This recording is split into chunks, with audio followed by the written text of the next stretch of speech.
Akkam jirtu Dr. Sisee Lammaan jedhama. Akkam jirtu ani immoo Dr. Buuraayii Daruusin jedhama.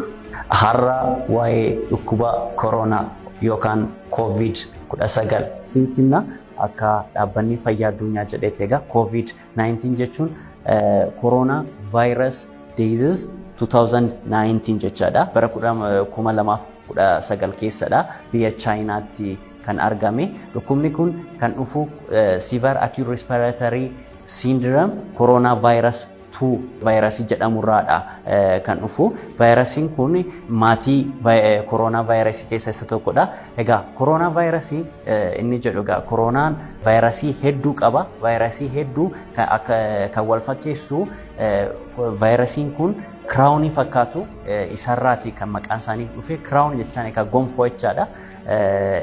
Isarraa maqaa isaanii fudhatanii vaayirasonni kuni. Egaa vaayirasonni kun yeroo jijjiiraa dhukkuboota hamaa ta'an yeroo keessa fidaa turani.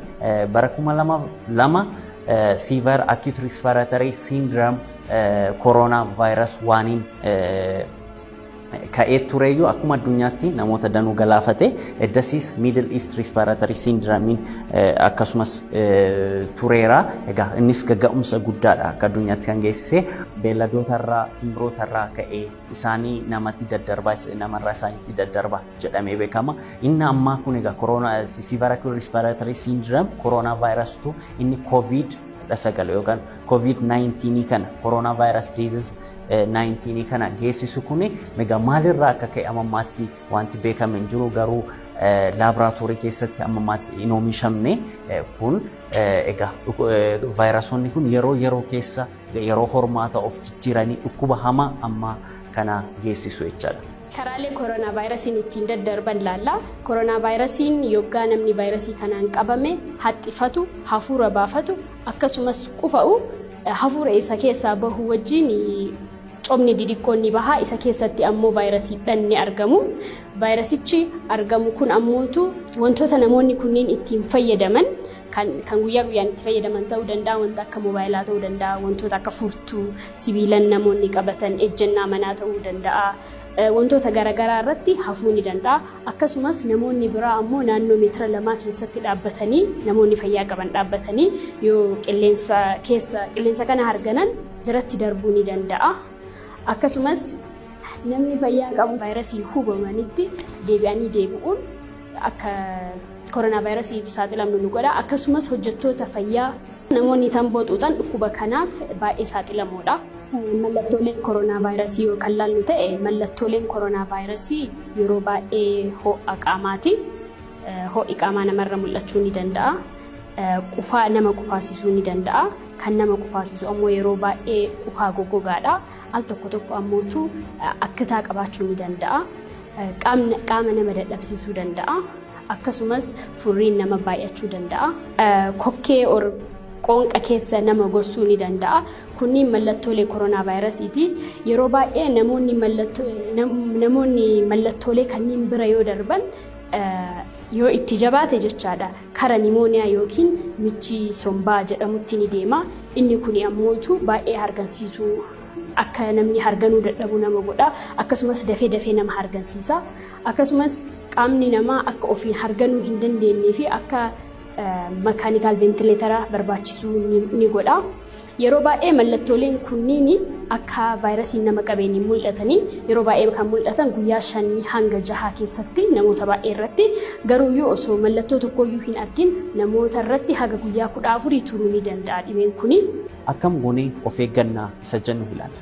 Inni tokkoffaa of eeggachuudhaaf harka keenya yeroo hundumaa saamunaadhaan dhiqachuun baay'ee barbaachisaadha. Harka keenya gaafa dhiqannu harka keenya guutuu maasaa iddoon hin tuqamne jiraachuun qabu. Iddoo saamunaadhaan hundumaa tuqamee keessaaf duuba goonee saamunaadhaan sekondii 30 dhiqachuun baay'ee barbaachisaadha jechaadha. Akkasumas edda harka keenya dhiqannee booddee akkasumas funyaan keenya ija keenya afaan keenya qabachuu dhaabuu qabna. Akkasumas gaafa nagaa wal gaafannu alaalatti nagaa wal gaafachuun baay'ee murteessaadha. Namoota hiriyoota keenya walitti siqanii namoota keessumaa namoota qufa'an namoota xiffatanirraa akkasumas namoota shakkamanirraa namoota biyyootan keessumatti dhukkubni kun itti babal'ateerraa dhufanirraa fageenya amma meetira 2 ta'utti fagaachuun baay'ee murteessaadha. Iddoo namoota itti baay'atan keessumaa naannaa ispoortiin itti godhamu akkasumas immoo baay'ee tiraanspoortii baay'ee namoonni keessatti fe'aman keessaa akkasumas sagantaa adda addaatiif namoonni iddoo walitti sassaabaman irraa namni keenya fagaachuu qaba. Wantoonni akkanaa egaa dhukkuba kana daddarbaa dhukkubni kun kan rakkisaa ta'e tokkoffaa hafuuraan waan daddarbuu fi isa kanaaf jecha namoonni keenya naannaa kanaa yeroodhaaf dhiisuun akkasumas sochii hin taane yookaan biyyoota addaas hin deemne yoo ta'e biyyuma keessatti sosochoonaa ta'edha amma yeroodhaaf amma dhukkuba kana to'annuun danda'amutti otoo hir'isne baay'ee murteessaadha. Kana gochuun nurraa eegama. Akkasumas immoo namoonni mallattoo kana agarsiisan of adda baasuun baay'ee murteessaadha. Of adda baasanii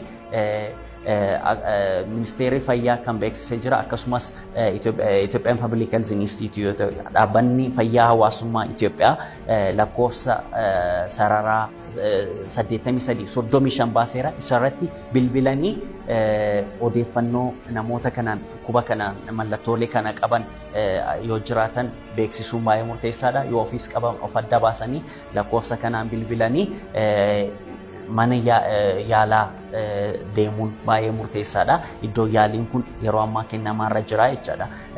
Egaa dhukkuba kanaan egaa yoo qabaman akkasumas meeshaalee namoonni itti fayyadaman kan akka moobaayilaa qulqulleessuun alkooliidhaan qulqulleessuun baay'ee barbaachisaadha.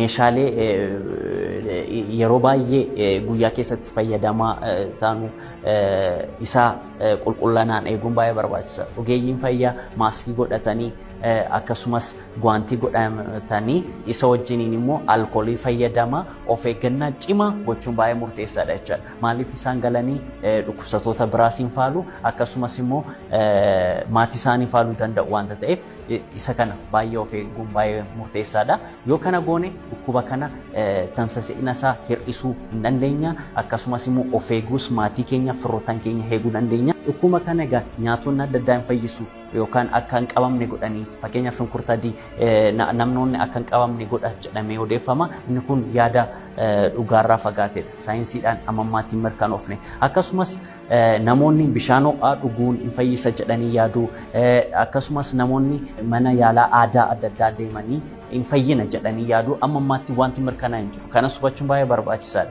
Akkasumas namoonni baay'een maaskii godhatanii gaafa sochoone of hittisna jedhanii yaadu maaskii keewwachuun gonkumaatti namarraa hittisuu hin danda'u. Akkuma jenne maaskii keewwachuun namoonni maaskii keewwatan alkoolii wajjiniin harka dhiqannaa wajjiniin hin taane taanaan bu'aa hin qabaatu. Akkasumas immoo maaskii kana tuttuquun namoota kana maaskii kana dafanii afaan isaanii funyaan isaanii ija isaanii akka tuttuqan isaan saaxila. Akkasumas qulqullina maaskii kana yeroo baay'ee eeguun baay'ee rakkisaadha. Namoonni maaskii keewwachuudhaaf eeyyamamu namoota dhukkuba kana qaban akkasumas namoota dhukkuba kanaaf qaban kunuunsa godhan akkasumas ogeeyyii fayyaa yeroo hojii ogeeyyiin fayyaa namoonni mana yaalaatti dhufan egaa waan hin beekamneef dhukkuba kana qabaatanii hin qabaanne waan hin beekamneef ogeeyyiin fayyaa keewwachuun baay'ee murteessaadha. Maaskii sodaachuun hin barbaachisu of ittisuun baay'ee murteessaadha. Of eeggannoo biraa nuti gochuu qabnu inni murteessaan yeroo qufaanuu fi haxxiiffannu afaaniif funyaan keenya ciqilee keenyaan haguugnee qabuun baay'ee murteessaadha. Akkanatti qabanna jechaadha.